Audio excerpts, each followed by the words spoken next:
고린도전서 3장입니다. 고린도전서 3장 18절에서 23절까지 말씀을 오늘 함께 나누도록 하겠습니다.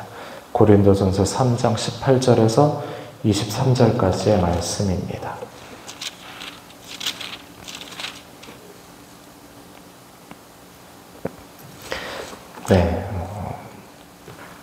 교독하여서 읽겠습니다.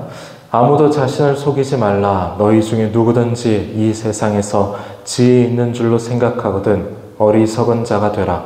그리하여야 지혜로운 자가 되리라.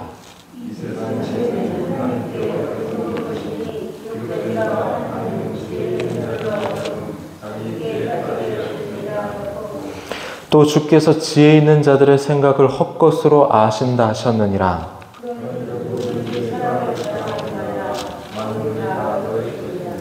바울이나 아볼로나 게바나 세계나 생명이나 사망이나 지금 것이나 장래 것이나 다 너희의 것이요. 아멘. 바울은 고린도 교회 성도들을 향해서 16절을 보면 이렇게 말합니다. 하나님의 성전이다. 너희는 하나님의 성전이다. 왜냐하면 그리스도의 보혈로 구원받은 성도에게는 성령께서 내주하시기 때문인데요. 이처럼 그리스도인은 내가 하나님의 성전이라는 것을 자각하면서 살아가야 됩니다.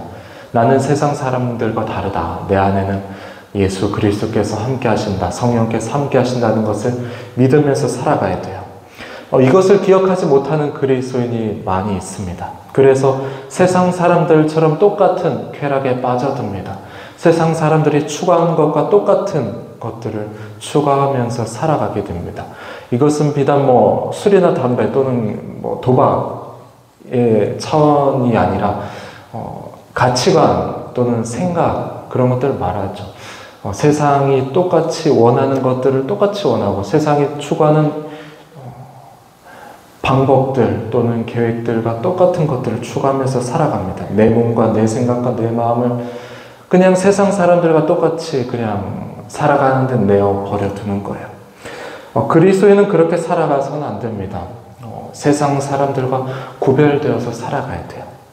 세상 사람들과 하는 생각들과 말하는 것들 또는 계획하는 것들은 달라야 됩니다. 왜냐하면 사도 바울이 말한 것처럼 나는 하나님께서 내주하시는 거주하시는 성전이기 때문이에요. 예수님이 어딜 가든 예수님께서 내 안에 함께 하십니다. 떠나지 않으세요. 아무도 내가 하는 것을 모르겠지라고 생각하는 그 순간 그 장소에도 예수님께서는 함께 하십니다. 나의 가장 은밀한 부분까지도 아세요. 그래서 우리는 예수님을 닮아가는 삶을 추구해야 됩니다. 성경 말씀이 하라고 하는 대로 살아갈 수 있도록 노력을 하면서 살아가야 돼요. 18절을 볼까요? 아무도 자신을 속이지 말라. 너희 중에 누구든지 이 세상에서 지혜 있는 줄로 생각하거든 어리석은 자가 되라. 그리하여 지혜로운 자가 되리라. 내가 성전이 되었고 내 안에 예수님께서 사시는 것을 믿음으로 고백하는 그리스도인은 나의 지혜를 드러내는 것이 아니라 예수님을 자랑하고 예수님을 드러내야 된다라는 것입니다. 내가 지혜 있는 줄로 생각하고 자신을 드러내게 되면은 내 안에 예수님께서 내주하신 나 자신을 속이는 결과를 낳게 돼요. 고린도 교회는 여기에 실패했습니다. 스스로 지혜롭게 여기는 자들이 있다라고 하죠. 무슨 말이냐면 스스로를 드러내길 원하고 스스로를 자랑하는 사람들이 많아졌다라는 것입니다. 내가 가진 지혜, 내가 가진 판단력, 내가 가진 어떤 주장들을 드러내는 사람들이 많아졌다라는 것을 뜻해요. 사공이 많은 배는 산으로 간다라는 말이 있습니다. 교회도 마찬가지입니다. 자기 주장과 자기 생각이 많아지게 되면 교회는 하나님께서 기뻐하신 뜻과는 다른 길을 선택하게 됩니다. 다수가 원하는 길 또는 다수가 기뻐하는 길, 사람의 계획과 방법을 쫓아서 나아가게 되면 교회는 하나님의 뜻과는 다르게 가게 될 거예요. 우리는 이것을 주의해야 됩니다. 예수님이라면 정말 이것을 기뻐하실까? 예수님이라면 이것을 원하실까라는 것을 생각해보고 고민해볼 수 있어야 됩니다. 사람의 지혜, 사람의 가치관이 아니라 정말 예수님의 뜻 가운데 걸어갈 수 있도록 주의해야 돼요. 19절입니다. 이 세상 지혜는 하나님께 어리석은 것이니 기록된 바 하나님의 지혜 있는 자들로 하여금 자기께 빠지게 하시니라 하였고, 사람의 지혜는 하나님의 지혜 앞에 볼 때 어리석은 것에 불과합니다. 자신의 지혜로 부단히 노력하고 좋은 결과를 내고자 해도 하나님의 지혜로 낼 수 있는 그 결과의 반의 반도 사람은 내지 못합니다. 하나님의 지혜를 얻으려면 어떻게 해야 될까요? 세상의 헛됨, 세상의 지혜, 그리고 세상의 어리석음을 인정할 수 있어야겠죠. 내가 가진 것들이 어리석다라는 것을 인정할 수 있어야 됩니다. 내가 가진 지식들과 가치관과 계획들이 하나님 앞에 내어놓고 볼 때는 이것은 어리석은 것이다라는 것을 인정할 수 있어야 돼요. 20절입니다. 또 주께서 지혜 있는 자들의 생각을 헛것으로 아신다 하셨느니라. 하나님은 인생의 어리석음을 아십니다. 그런데 사람은 인정하지 않아요. 그래서 여전히 자신의 방식을 고집합니다. 자신의 생각을 고집합니다. 예수님을 믿는 그리스도인은 그렇게 해서는 안 되겠죠. 나의 지혜는 어리석은 것입니다. 내가 하는 선택들은 어리석은 것입니다.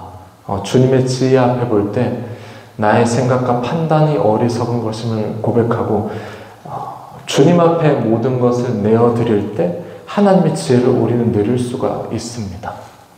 21절을 보겠습니다.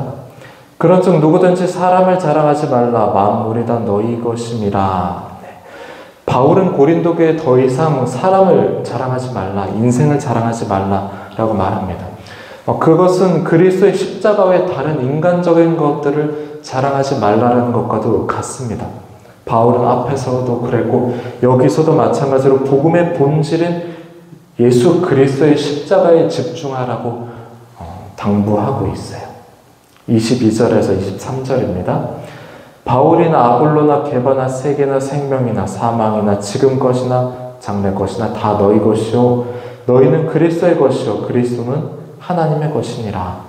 고린도 교회가 분쟁하는 문제들, 바울파, 게바파, 아볼로파, 그리스도파 이렇게 나눠져서 싸웠던 그 문제들, 그리고 인간의 가장 초유의 관심사죠. 죽음과 또 미래, 현재, 이 모든 것들은 하나님께 속했다라고 말하고 있습니다.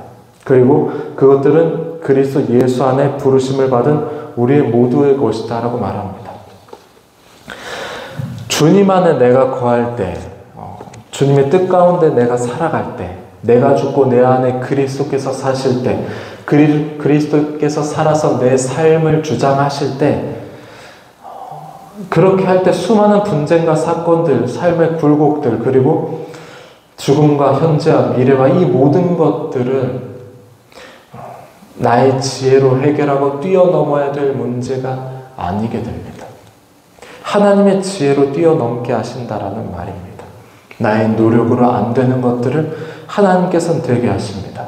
하나님께서는 나의 모든 문제들과 모든 삶의 환경들을 가장 합력하여서 가장 선한 결과로 인도하십니다. 이게 맞냐 저게 맞냐 나의 주장이 맞냐 네 주장이 맞냐 그런 여러 파로 나뉘어서 싸우던 모든 문제들이 문제가 아니게 되어 버린다는 거예요. 하나님의 뜻 가운데 걸어갈 때 나의 주장과 타인의 주장은 소용이 없는 것이 됩니다. 하나님께서 원하시는 그 뜻만을 향해서 걸어가기 때문이에요. 그런데 이 하나님의 지혜는 그냥 주어지지 않습니다. 계속해서 하나님과 교제하면서 하나님께 간구하면서 나의 생각을 계속해서 내려놓는 자만이 하나님의 지혜를 얻게 됩니다. 사도 바울이 말한 것처럼 나는 날마다 죽습니다. 나의 생각과 가치관이 날마다 주님 앞에 죽습니다. 말씀 앞에 죽습니다. 이것을 기억하는 자만이 하나님의 지혜를 누릴 수가 있어요. 사무엘 상에 나오는 엘리 제사장, 유명한 사람이죠. 오랜 세월 제사장으로 사명을 감당해온 사람이었습니다. 그런데 그와 함께 거했던, 살았던 사무엘은 하나님의 음성을 듣는데 이 엘리 제사장은 하나님의 음성을 듣지 못합니다. 엘리 제사장은 영적 눈이 어두워져 있었어요. 그래서 자기 아들이 잘못된 길을 걸어가는데도 불구하고 꾸짖지를 못했습니다. 그의 가문에 임할 하나님의 심판을 듣지 못했습니다. 하나님과 교제하지 않고 그분께 뜻을 구하지 않는 인생은 하나님의 음성, 하나님의 뜻과는 상관없이 걸어갈 수밖에 없어요. 이것은 그리스도인도 마찬가지고 교회도 마찬가지겠죠. 영적으로 민감해지면 우리는 아주 작은 죄의 유혹에도 민감하게 반응합니다. 그런데 우리가 영적으로 둔감해지게 된다면 주변에서 일어나는 큰 일에도 무감각해져 버립니다. 대수롭지 않게 여겨져요. 내 삶에 어떤 문제가 발생했는데 이 문제가 그냥 다른 생각으로 하면 되겠지, 이거 그냥 내 생각으로 다시 하면 해결되겠지라고 생각하면서 그냥 넘어가게 됩니다. 하나님의 경고의 메시지인 줄도 모르고 그냥 넘어가게 돼요. 지혜로운 자는 영적으로 예민합니다. 그래서 하나님이 기뻐하시고 선하시고 온전하신 뜻이 무엇인지를 분별하라고 했어요. 내 삶에 주어진 어떤 사건들이 생겼을 때 이 사건을 과연 하나님의 기뻐하신 뜻이 무엇일까를 생각해 보게 됩니다. 죄의 길에 서지 않고 오만한 자리에 내가 자리에 앉지 않나, 그것을 계속해서 생각하면서 끊임없이 나를 살펴요. 이것이 바로 지혜로운 자의 길입니다. 오늘 하루 우리가 그렇게 되기를 원합니다. 하나님의 지혜에 나의 삶을 맡겨드리면서 나의 생각과 나의 판단과 나의 계획을 내려놓고 주님의 뜻 가운데 거하기를 원하는 우리가 되기를 원합니다. 내 뜻대로 되지 않는 은혜를 누리기를 원합니다. 내가 원하는 대로 되지 않는 삶을 우리가 경험하기를 원해요. 무슨 말이냐면 내 뜻과 내 원이 아니라 하나님의 뜻과 하나님의 원대로 되는 우리의 삶이 되기를 원합니다. 나의 유익이 아닌 하나님 나라의 유익이 되길. 이러한 원대한 꿈을 가진 그리스도인이 되기를 원합니다. 고작 우리가 이 땅에서의 삶에서의 만족과 복을 바라보는 그리스도인이 되지 않길 원해요. 우리는 이 세상 너머의 하나님 나라의 복을 누리는 자들이고요. 하나님 나라의 복이 예비된 자들입니다. 영원한 하나님 나라. 거기에 비하면 이 땅에서 삶은 굉장히 짧을 거예요. 이 짧은 이 한순간에 어떻게 살 것인지를 고민하는 사람이 아니라 더 넓고 더 먼 미래, 또 더 원대한 세상을 바라보면서 살아가길 원합니다. 우리는 하나님 나라의 상속자들입니다. 그리고 이 땅의 것들은 썩어질 것들이죠. 그렇다면 우리는 하나님 나라를 위해서, 그리고 그 나라를 통치하시는 왕이신 하나님의 뜻을 위해서 살아갈 것이 마땅할 것입니다. 오늘 이 하늘 우리 모두가 그렇게 살아가는 주님의 백성들이 되기를 주님의 이름으로 축복합니다. 기도하겠습니다. 하나님 아버지 감사합니다. 오늘도 사도 바울의 말씀을 통해서 우리의 삶을 되돌아봅니다. 세상의 지혜를 원하면서 살아가는 때도 있었습니다. 세상의 방법들을 추구하면서 살아가는 때도 있었습니다. 세상이 구하고 찾고 두드리는 것들을 똑같이 내가 원하면서 살아가는 때도 있었습니다. 이 모든 것들을 주님 앞에 내어놓습니다. 하나님께서 기뻐하신 뜻대로 살아가길 원하며 하나님의 지혜에 내 삶을 내려놓고 또 살아가길 원합니다. 오늘 우리의 삶의 순간순간들을 주님 앞에 맡겨드리면서 나의 생각과 나의 계획을 내려놓고 오직 주님께서 기뻐하시고 선하시고 온전하신 뜻이 무엇인지를 분별하면서 살아가는 우리 모두가 될 수 있도록 주님 함께하여 주시옵소서. 모든 것을 주님께 맡겨드리며 거룩하신 예수 그리스도 이름으로 간절히 기도드립니다. 아멘. 우리 주여 세 번 부르시고 함께 통성으로 합심하여 기도하겠습니다.